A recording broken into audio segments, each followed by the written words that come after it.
കലോത്സവ നഗരിയിലേക്ക് വരാം. കലോത്സവ നഗരിയിൽ നമുക്കൊപ്പം ഒരു കലാകാരൻ ഒപ്പം ചേരുന്നുണ്ട്. കലാകാരൻ എന്ന് വെച്ചാൽ മത്സരം കഴിഞ്ഞ് നമുക്കൊപ്പം ചേരുകയാണ്. ഗിറ്റാർ മത്സരത്തിൽ BSS ഗുരുകുലം ആലത്തൂർ അല്ലേ? BSS ഗുരുകുലം എന്ന് പറഞ്ഞ സ്കൂളിന്റെ പ്രത്യേകത നമുക്കറിയാം. തുടരെ ഇങ്ങനെ ഏറ്റവും കൂടുതൽ പോയിന്റ് നേടുന്ന ഒരു സ്കൂളാണ്. അപ്പോൾ നവനീതാണ് ഒപ്പം ചേരുന്നത്. നവനീത്, നമുക്ക് ആദ്യം ഒരു പെർഫോമൻസിൽ തുടങ്ങാം. ഏതായിരുന്നു മത്സര ഇനം? അതൊന്ന് ആദ്യം അവതരിപ്പിക്കാം. മത്സരം ഗിറ്റാർ വെസ്റ്റേൺ ആയിരുന്നു. പിന്നെ അതിപ്പോൾ 3 വർഷമായി പോകുന്നു. എ ഗ്രേഡ് തന്നെയാണ് എല്ലാ വർഷവും എ ഗ്രേഡ് നേടുന്ന ആളാണ്. 3 വർഷമാണ്. ലാസ്റ്റ് ഇയർ ആണ്, +2 ആണ്.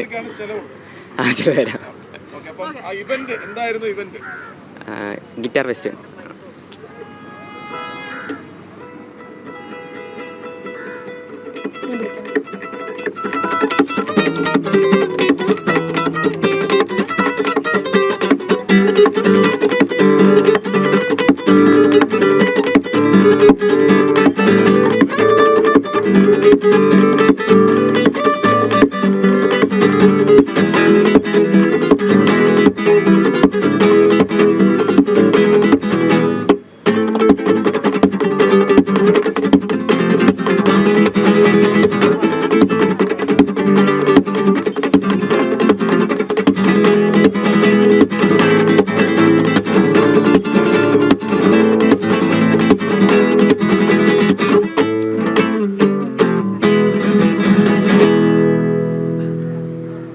ഗംഭീര പെർഫോമൻസ് ആയിരുന്നു കേട്ടോ, അല്ലേ?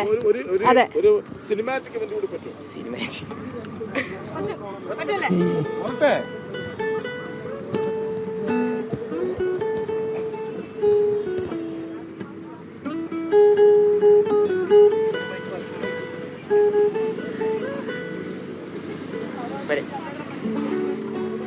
എത്ര വർഷമായി പഠിക്കാൻ തുടങ്ങി? ഞാനൊരു 6 വർഷമായി പഠിക്കാൻ തുടങ്ങിയിട്ട്. ആദ്യം ചെറുപ്പം മുതലേ ഇഷ്ടമായിരുന്നോ? ഇഷ്ടമായിരുന്നു. കൃഷ്ണ ചെറുപ്പം മുതലേ ഇതിനോട് ഇഷ്ടപ്പെട്ട് വന്ന ഒരാൾ കൂടിയാണ്. എന്തായാലും പുതിയ കാലത്തെ പിള്ളേർക്ക് ഏറ്റവും കൂടുതൽ ഇഷ്ടപ്പെടുക ഇൻസ്ട്രുമെന്റൽ സാധനങ്ങൾ വലിയ ഇഷ്ടമാണ്. കാരണം ഈ നമ്മുടെ ഇപ്പോഴത്തെ സംഗീത നിശകളൊക്കെ കണ്ടിട്ടില്ലേ? അപ്പോൾ അതിനെയൊക്കെ ഭാഗമാകുക എന്നുള്ള ഒരു ചെറുപ്പക്കാരൻ്റെ ഏറ്റവും വലിയ ആഗ്രഹമാണ്. അപ്പോൾ സ്വാഭാവികമായിട്ട് കൗമാരകാലം മുതലേ തുടങ്ങുകയാണ്. കൗമാരമല്ല, ബാല്യകാലത്ത് തുടങ്ങി അല്ലേ? ബാല്യകാലത്ത് തുടങ്ങി നവനീത് അങ്ങനെ ഇനിയും ഉയരങ്ങളിലേക്ക് എത്തട്ടെ. ഇപ്പോൾ +2 ആണോ? അപ്പോൾ സ്കൂൾ കലോത്സവം കഴിഞ്ഞു. അപ്പോൾ അതിനിടയ്ക്ക് ഹാട്രിക്കും നേടി. അപ്പോൾ വളരെ സന്തോഷം. ഒരു വലിയ കലാകാരനായി നവനീത് മാറുന്നത് നമുക്ക് കാണാനാകും. നമ്മളെപ്പോഴെങ്കിലും അത് കേൾക്കുകയും ചെയ്യും. ഞാൻ മുഖം മറക്കില്ല കേട്ടോ.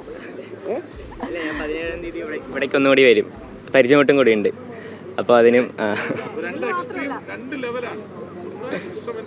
പരിചയമുട്ട്. Thank you.